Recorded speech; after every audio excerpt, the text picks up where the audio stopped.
parents acquired this property in 1923. The area where we are now, we raised cotton, and some of it was pasture land. We had our own cows, hogs to supply meat for the family. We could raise in 10 acres of cotton, but once things became more highly mechanized, it wasn't reasonable at all to consider trying to use this land for raising cotton. So we decided we would try and start just doing things to sustain the community. So there are a lot of people here to help with the harvest, to help with growing the crop, and then people in the community. We give a lot to churches when they're having events. One of our specialties this winter was the salad greens. We tried growing salad greens in the high tunnel. We had a variety of what you call spring mix, and then a lot of spinach, we used carrot tops, beet tops, and that was very, very popular.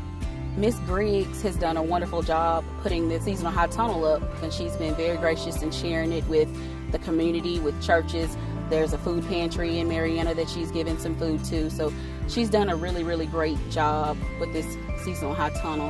The child nutrition department started the directors with a farm to school program, and we were in the beginning getting food from Alabama. I brought it back to Forest City, and I met with Mrs. Griggs, and she worked with me to establish the program of purchasing food in Forest City from our local farmers here instead of going to Alabama.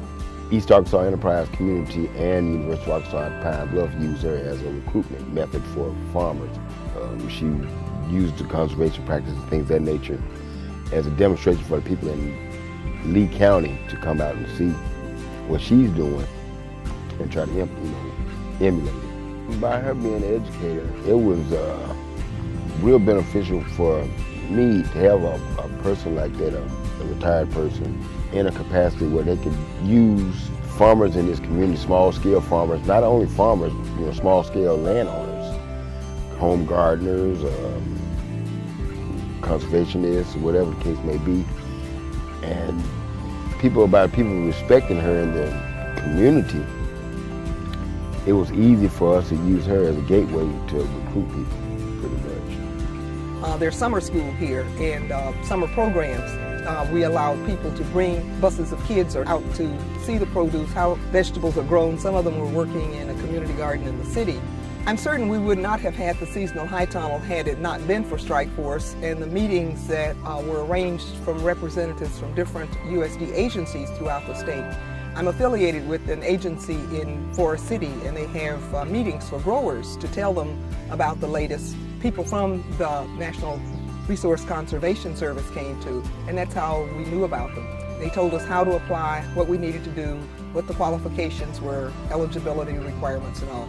So I went to the local office and arranged to file an application there. The Natural Resource Conservation Service has a funding for alternative crops, and that's also how Ms. Griggs utilized residue management. She has some cover crops going on and crop rotation, nutrient management, make sure she has some organic matter in there, water quality issues, some energy savings going on, and some soil savings as well. The drip irrigation that she's using is not letting the soil just run out because it's not coming off the top of a sprinkler. It's drip irrigation, which is directly attached to the ground, and it's going to the root system, not just sprinkling all over her plants, which will also save her on pest management.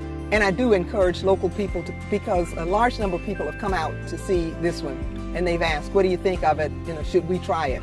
And I'm always positive. There probably would not be a farm to school without her. She's made it work for her and the community, and that's a really, really nice thing for her to do.